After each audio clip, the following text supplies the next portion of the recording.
नमस्कार, म टेक नारायण भट्टराई। नारायण हिटी दरबारभित्र सामान्य क्यान्टिन चलाउने भनेर छिरेको बतास समूहले त्यहाँभित्र विशाल आयतनको रेस्टुरेन्ट नै चलाउने आँट्यो। सुस्तरी छिरेको बतास हुन्डरी बनेर दरबार परिसरमा फैलियो।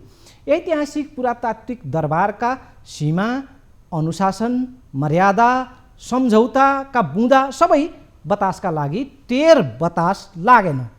नारायण हिटी दरबार सङ्ग्रहालय हेर्न आउनेहरूका लागि सामान्य चिया नास्ताको सेवा दिने, त्यो पनि बाहिर दरबार मार्गको दर रेटभन्दा सस्तो होस् भन्ने सुरुवाती उद्देश्य थियो।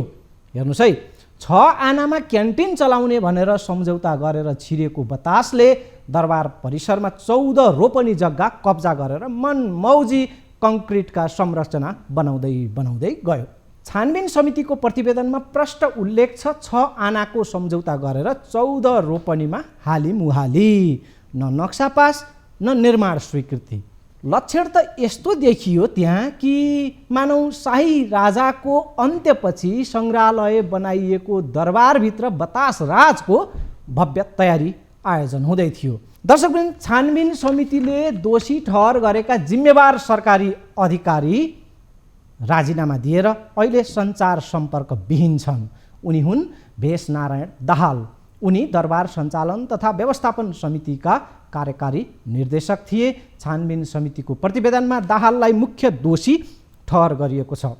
दोषी ठहर भएपछि दाहालले राजीनामा दिए। पर्यटन मन्त्री प्रेम आलेले राजीनामा स्वीकृत गरे।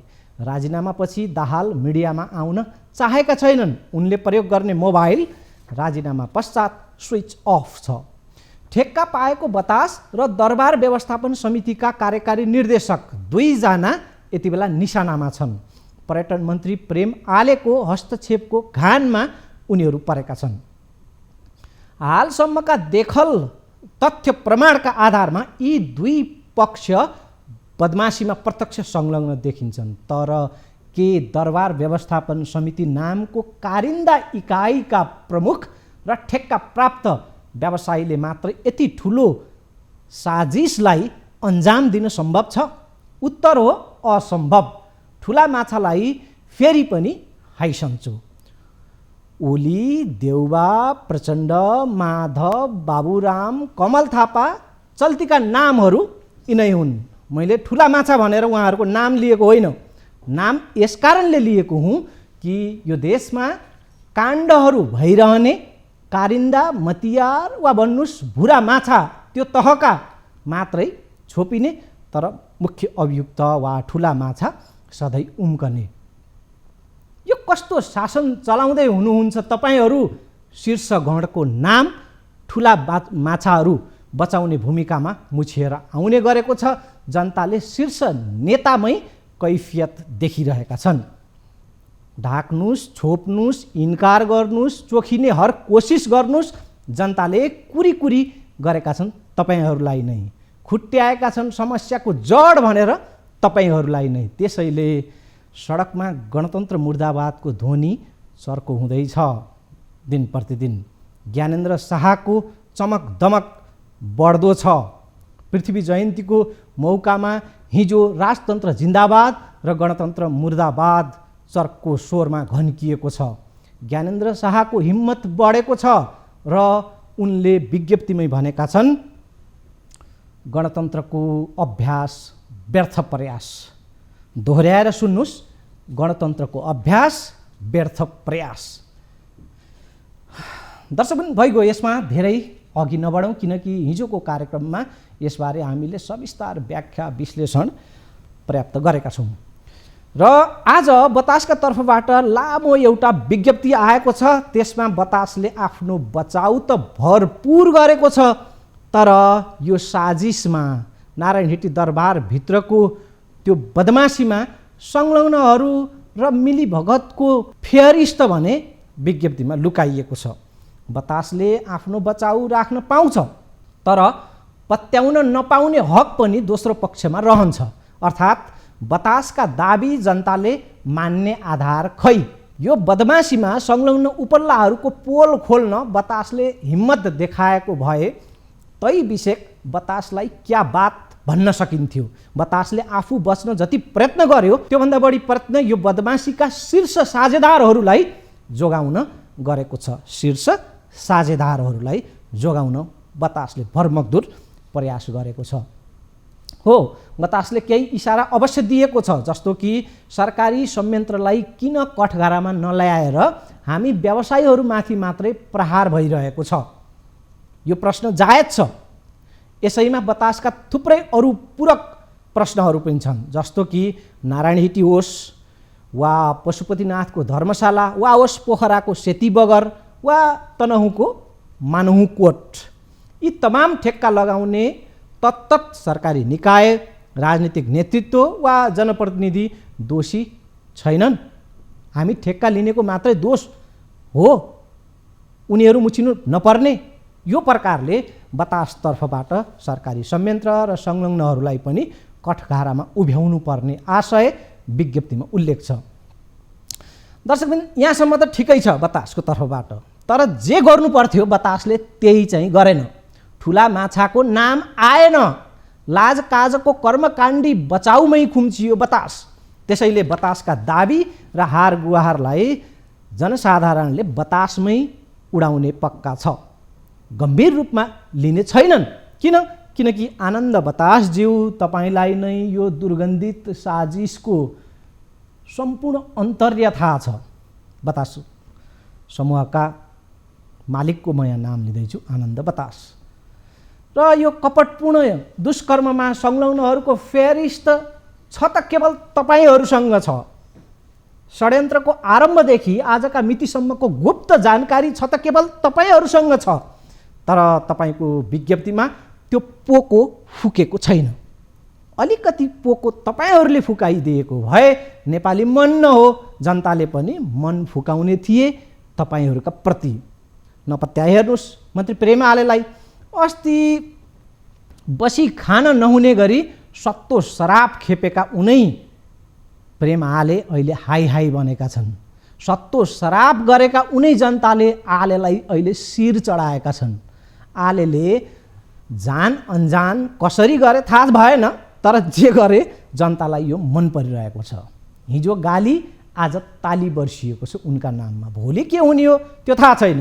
त्यसैले आज बतासका नाममा बर्सेको गाली तालीमा परिणत हुने सम्भावना अझै पनि छ। त्यसका लागि कृपा गरेर अर्को एक किस्ता विज्ञप्ति निकाल्नुहोस्, थप्नुहोस् एउटा विज्ञप्ति, र त्यसमा ती मुख्य अभियुक्त, ती ठुला माछा र तिनका मतियारहरूको पनि नामावली र कृत्य कुण्डली सार्वजनिक गरिदिनुहोस्। बतासज्यू, तपाईँहरूका धेरै खत माफ हुनेछन् यदि यो तपाईँहरूले पहल लिनुभयो भने। गाली वर्षाउनेहरूले ताली पिट्नेछन्, त्योभन्दा पनि ठुलो गुण लाग्नेछ यो देशलाई, झन्झन कङ्गाल हुँदै गरेको यो देशलाई। तपाईँहरूको आँटले ठुला माछा जालमा पर्नेछन्। लौ, जालमै पनि परेनछन्, जाल नै च्यात्ने ताकतका छन् ती, भीमकाय जीवका छन् ती माछा, थाहा छ। तैपनि तिनको नुर गिर्नेछ। जाली फटाहा भ्रष्ट र सट्टेबाज ती नेता कर्मचारी बिचौलियाहरूको मुटु थर्किनेछ। आउँदा दिन यस्ता कुकृत्य गर्नु अघि बतास सम्झेर उनीहरू झस्कनेछन्। देश र जनतालाई ठुलो गुण लाग्नेछ बतासज्यू, कृपया आँट्नुहोस्, अर्को एक खेप विज्ञप्ति निकाल्नुहोस्, उतार्नुहोस् ठुला माछाहरूको फेहरिस्त। उसै पनि विप्स्यान ध्यानका लागि गुप्तवासको तपाईँलाई बानी नै परेको छ भन्ने मिडियाहरूबाट हामीले थाहा पाएका छौँ। नामावली प्रकाशन गरेर चलिदिनुहोस् गुप्तवासतिर, आग्रह। त्यही पनि हामीलाई थाहा छ यो त फगत एउटा हाम्रो आशा खेती मात्रै हो। तपाईँ त्यो ताकत यदि राख्नुहुन्थ्यो भने अहिलेसम्म त्यसको छनक मिलिहाल्थ्यो। त्यो ताकत तपाईँ राख्नुहुन्न। तैपनि आशा घोप्ट्याउँदैमा के पो खराबी छ र, सास रहेसम्म आश भन्छन्। बतास हुन् वा बतास जस्तै अन्य जो कोही जसले कमजोर सरकारी संयन्त्र र लोभी पापी नेताहरूको आडमा व्यवसाय चम्काउने ध्येय र यत्न यति बेला चलाइरहेका छन् यो देशमा, उनीहरूलाई उम्कन ज्यादै सहज छ। किनकि जसरी नारायण हिटी काण्डमा बतासले उपल्ला टाउकाहरूको संरक्षण गरेको छ, बचाएको छ, उसै गरी ती टाउकाले बतासलाई बचाउने छन्। मिलिमतो पक्का छ। वा कमसे कम क्षतिमा नैया पार लगाउनेछन् बतासको ती उपल्ला टाउकाहरूले, अर्थात् सहज अवतरण गराउनेछन् यो बतास काण्डमा। काण्डहरू धेरै उब्जिए तर मुख्य अभियुक्त सधैँ उम्किए। छिटफुट र सामान्य बर बुजारतमा विहङ्गम काण्डहरूको निपटारा लागेको छ यो देशमा। पछिल्ला थुप्रै काण्डहरू त्यसका नजिरमा, त्यसका उदाहरणमा लिन सकिन्छ। यदा कदा भरिया मतियारहरू दागिन्छन्, छोपिन्छन्, कानुनी एवं लाजकाजको सामान्य कर्मकाण्ड पुरा गरेर ती पनि उम्किन्छन्। भुराहरूकै बलि चढाएर ठुला माछाले आफ्नो विरासत बचाएका छन् यो देशमा। ती ठुला माछा बतासहरूले चिन्छन्, यतिरो ओम्नीहरूले चिन्छन्, तर नाम लिँदैनन्।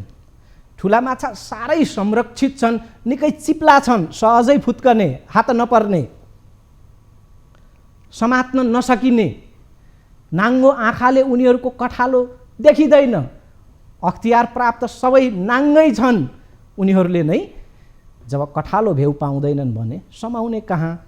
कठालो भेटिएछ यदि कतै भने, देखिएछ यदि कतै भने, देख्नेले भेट्नेले नै लुकाइदिन्छन्। कठालो समात्नेले सौदाबाजी गर्छन्। दर्शकले आज गन्थन अलि लामो छ, गन्थन अरू पनि थुप्रै बाँकी छ, क्रमशः थप्दै जाउँला। त्योभन्दा अगाडि बतासको विज्ञप्तिमा उल्लेखित दाबी विरोध उतारिएको यो एउटा सामग्री हेरौँ, सुनौँ। बतास समूहको दाबी विरोधका बुदाहरू। नारायणी दरबार संग्रहालयको बैठकले तोके बमोजिमको थप भाडा तिर्नुपर्ने शर्त सम्झौतामा स्पष्ट रूपमा उल्लेख हुँदाहुँदै सो विषयलाई अतिरञ्जित ढङ्गले प्रस्तुत गर्नुमा नियतमै खोट देखिन्छ। जम्मा 3 वर्षका लागि अत्यन्तै कडा शर्तहरूसहित सो संग्रहालय क्षेत्रको क्याफेटेरिया भाडामा लिएको र त्यहाँ आफ्नो तर्फबाट 5 करोड भन्दा माथिको लगानी गर्ने योजना सहित 3 करोड भन्दा बढी लगानी गरिसकेको अवस्था छ। अघिल्लो दिन भाडा भुक्तान गर्नु भन्ने पत्र प्राप्त भए बमोजिम हामीले भाडा भुक्तानी गर्यौं र अर्को दिन निर्माण गरिएका भौतिक संरचनाहरू नष्ट गरिदिने जस्ता गैर कानुनी र निन्दनीय हरकतहरू राज्यका तर्फबाट भएको छ। नेपाल भारत मैत्री पशुपति धर्मशालाका सम्बन्धमा धर्मशाला भाडामा दिने जिम्मेवार निकाय पशुपति विकास कोषलाई किन धर्मशाला भाडामा दिएको भनेर प्रश्न गर्नुको सट्टा भाडामा लिई सञ्चालन गर्ने व्यापारिक कम्पनीलाई बदनाम गर्ने काम गरिएको छ। धर्मशाला परिसरमा त्यसको सौन्दर्य थप गर्ने तथा निशुल्क दृश्यावलोकन गर्न नेपालका भिन्टेज गाडीहरूको संरक्षण गर्ने उद्देश्यले राखिएका पुराना मोडलका गाडीहरूलाई सोरुममा बेच्न राखिएका गाडीका रूपमा प्रचार गरियो।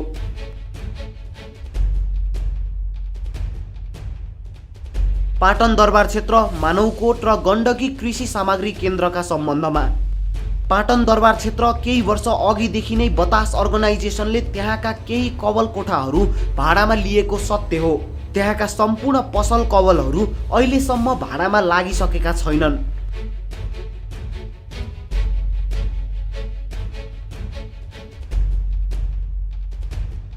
तनहुँको मानवकोट सम्बन्धमा ब्यास नगरपालिका अन्तर्गत रहेको मानवकोटमा बतासको पनि केही सेयर रहेको ब्यास हिल्स प्रणालीले सोही नगरपालिकाको मेयरको अनुरोधमा त्यस क्षेत्रमा पर्यटन विकासको पूर्वाधारमा लगानी गर्न, पर्यटन व्यवसाय सञ्चालन गर्न प्रस्ताव पेश गरेको, तर पर्यटन क्षेत्र र समग्र रूपमा सो क्षेत्रको विकासमा समेत योगदान पुर्याउने योजनाहरू रोक्ने गरी समाचारहरू सार्वजनिक गरिएको। गण्डकी कृषि सामग्री केन्द्र सम्बन्धमा गण्डकी कृषि सामग्री केन्द्रको जग्गामा विगत 15 वर्षदेखि सार्वजनिक टेन्डर प्रतिस्पर्धाबाट पसल कवलहरू नियम कानुन प्रक्रिया र पद्धतिभित्र नै रहेर बतासका एकाघर परिवारका सदस्य रेजी श्रेष्ठले उपभोग र सञ्चालन गरिरहेको असान्दर्भिक विषय र प्रसङ्गलाई जोड्ने तथा कुनै व्यक्ति वा संस्थालाई खलपात्रका रूपमा चित्रण गर्ने परिपाटीप्रति बतास अर्गनाइजेसन खेद प्रकट गर्दछ। अक्सिजन प्लान्ट सम्बन्धमा बतास फाउन्डेसनको नेतृत्वमा पोखरामा अत्याधुनिक अक्सिजन प्लान्टहरू स्थापना गर्न सर्वसाधारणदेखि व्यापारिक घरानाहरूसम्मबाट सङ्कलन गरेको रकममा स्वयं बतास अर्गनाइजेसनले समेत करिब 50 लाख रुपैयाँ थप गरी फ्रान्सको एक कम्पनीबाट अक्सिजन प्लान्ट खरिद गरिसकेको छ। सो अक्सिजन प्लान्ट नेपालसम्म ल्याउने जिम्मेवारी नेपाल सरकारले लिएको, तर सो काम विगत 9 महिनादेखि सरकारको प्रक्रियागत रूपमा ल्याउन ढिलो भएको छ। सेती नदी रामघाट ठेक्का सम्बन्धमा आजको मितिसम्म सो प्रक्रिया अन्तर्गत पोखरा महानगरपालिका र हाम्रा कम्पनीहरू बीच कागजात आदान प्रदान र छलफल जारी नै छ। दशकौंदेखि अनियन्त्रित ढङ्गले गैरकानुनी तवरबाट ती क्षेत्रहरूमा नदीजन्य सामग्री र खनिजको दोहन गर्दै आएका तत्त्वहरूले यो बेला धमिलो पानीमा माछा मार्ने प्रयत्न गरेको र त्यसका लागि जिम्मेवार सञ्चार माध्यमहरूको दुरुपयोग गरेका छन्। नेता तथा उच्च पदस्थ कर्मचारीको सम्बन्धमा बतास समूह नेपालको राजधानी सहर र प्रमुख पर्यटकीय नगरी पोखरामा सार्वजनिक सेवा, पर्यटनदेखि सवारी र स्वास्थ्य क्षेत्रसँग समेत सम्बन्धित व्यापार व्यवसायमा सक्रिय रहेको हुँदा नेपालका धेरैजसो दलका उच्च तहका नेता, सरकारी सेवाका वरिष्ठ कर्मचारी, विभिन्न तह र तबकामा रहेका व्यावसायिक व्यक्तित्वदेखि सर्वसाधारणसम्म हाम्रो अनेकौं आयामका सकारात्मक सम्बन्धहरू रहनु स्वाभाविक हो। यस्तो सम्बन्ध न हामीले लुकाउनु पर्ने विषय हो, न त सञ्चार माध्यममा समाचार बन्न लायक कुरा नै हो। दर्शकबिन, बतासले आज जारी गरेको विज्ञप्ति सार हामीले उतारेका हौँ र आफ्नो प्रष्टीकरण विज्ञप्तिका रूपमा आज बतास समूहले जारी गरेको छ र त्यसका केही महत्त्वपूर्ण सारहरूलाई हामीले यहाँ उतारेर दर्शकमाझ प्रस्तुत गर्यौँ। दर्शकबिन, नारायण हिटी ठेक्का प्रकरण खोतल्दै जाँदा लहरो गएर जोडिन्छ तत्कालीन पर्यटन मन्त्री रविन्द्र अधिकारीसम्म। रविन्द्र अधिकारी बतास समूहका प्रमुख आनन्द बतासका मिल्ने साथी। अधिकारीको दुर्घटनामा मृत्यु भएपछि पर्यटन मन्त्री भए योगेश भट्टराई। प्रधानमन्त्री केपी शर्मा ओलीको संसद विघटनमा विमति राख्दै योगेश भट्टराईले पर्यटन मन्त्रीबाट राजीनामा दिए। पर्यटन मन्त्रालयको नेतृत्व स्वयं प्रधानमन्त्री ओलीको पोल्टामा आयो। यही अवधिमा टेन्डर आह्वानदेखि सम्झौता र संरचना निर्माणको यो प्रक्रिया पुरापुर चलेको देखिन्छ। यो बिचमा ओलीले अस्ति गृह जिल्ला झापामा भनेका थिए नारायण हिटी यो देउवा सरकारले निल्नै आँट्यो, ओलीको जिम्मेवारी पुरा भयो। उनले दोषारोपण गरे देउवामाथि। देउवाको कुरा बेग्लै छ, त्यहाँ छिर्यो भने फेरि गएर जोडिन्छ पत्नी आर्जु राणासँग। त्यसैले यो लामो जानेवाला छ। एकछिनमा देउवा प्रकरण आर्जु राणाको संलग्नताको सन्दर्भ जोडौँला। एमाले खण्डकै चर्चा यहाँ बाँकी छ। योगेश भट्टराई हटेर प्रधानमन्त्री ओलीले नै पर्यटन मन्त्रालय जिम्मा लिएका थिए। त्यसपछि आए पर्यटन मन्त्री बनेर भानुभक्त ढकाल। उनको कार्यकालमा पनि नारायण हिटीभित्र चलखेलका क्रम र उपक्रमहरू जारी नै रहे। कालक्रम बित्दै गयो, सरकार नै फेरिएर ओलीबाट देउवा सरकार बन्यो। पर्यटन मन्त्री बने प्रेम आले। उनले पनि महिनाहरू बिताउँदै गए। आलेले पनि पत्तो पाएनन् वा पाएर पनि वास्ता गरेनन्। दरबारभित्र 6 आनाको आड लिएर सम्झौता गरेर 14 रोपनीमा बतासको ढलिमली चलि नै रह्यो। मिडियाहरूमा छिटफुट खबरहरू आउन थाले। बल्ल सर्वत्र यसको आलोचना र हो हल्ला अलि ठुलो भोल्युममा सुरु भयो। नारायण हिटी भित्रको बदमासीबारे छताछुल्ल स्थिति बन्यो।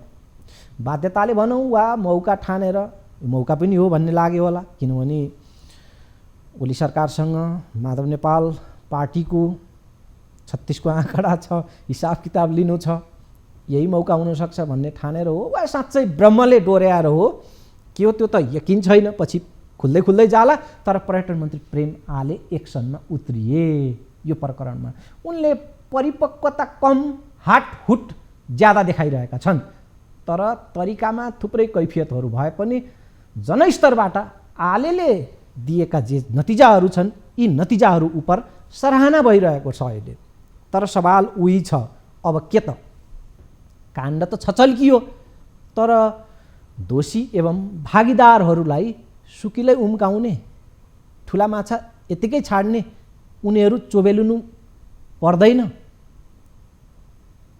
कानुनी कठघरामा उनीहरू नआउने के बतास र दरबार व्यवस्थापन समितिका हाकिमले मात्रै रत्न सम्भव छ यो बडेमानको ताण्डव? घुमिफिरी रुम्जाटार भनेको जस्तै काण्डै काण्ड तर हात लाग्यो सुन्न। वाइड बडी होस्, बालुवाटार जग्गा प्रकरण होस्, वा यति र ओम्नीका प्रकरणहरू होस्, वा यो नारायण हिटी, इसारा, आरोप र शङ्का अनि प्रमाणहरू गएर सोधिन्छन् शीर्ष टाकुरामा। त्यो टाकुरो तपाईँहरूले बुझिहाल्नुभयो। त्यो शीर्ष अखडा कहाँ हो, को हुन् बुझिहाल्नुहुन्छ।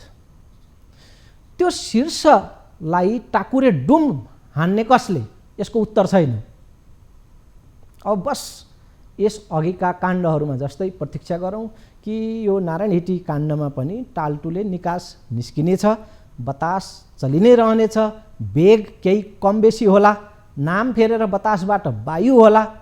विराट शक्तिको आड छ भने धन्दा पानी रोक्ने तागत कसको? यता छानबिन समितिले दोषी ठहर गरेका सरकारी फाँटका हिम्मतवाला एकल उत्तराधिकारी भेषनारायण दाहाल सुटुक्क दुला पसेका छन् राजीनामा दिएर।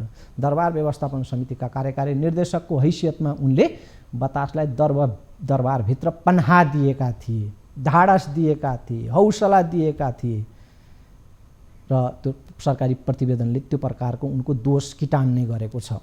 आवश्यक कारबाही गर्न पनि भनिएको छ त्यो प्रतिवेदनमा। कारबाही त सायद बाँकी अब रहेन होला, राजीनामा नै कारबाही ठहर हुने होला।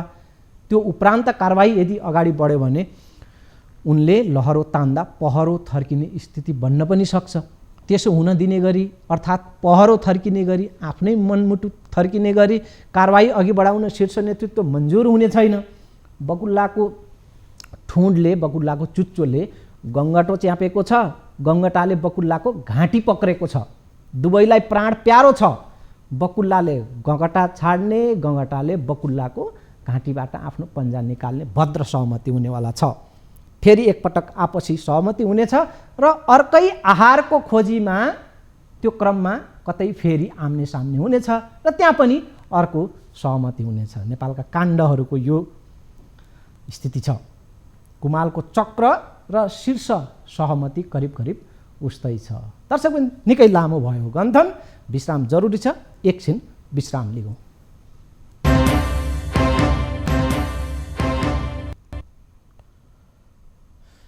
विश्रामपछि स्वागत छ र अन्त्यमा अघि थाँती राखेको देउवा पत्नी आर्जु राणाको प्रसङ्गलाई पुरा गरौँ, त्यो बाँकी छ।